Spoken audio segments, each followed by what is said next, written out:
لیکن اس سے بڑھ کر جو ان کو سزا ملے گی وہ یہ کہ نعوذ باللہ کہ ہمیں تو امید ہے، یقین ہے کہ اللہ ہمیں سجدہ کرنے کی انشاءاللہ توفیق عطا فرمائیں گے۔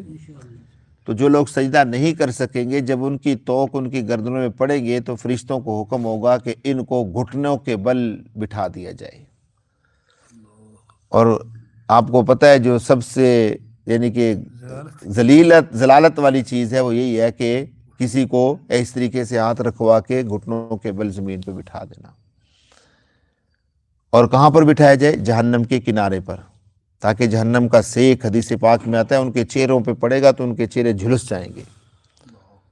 اور کتنا عرصہ وہ بیٹھے رہیں گے اس طریقے سے؟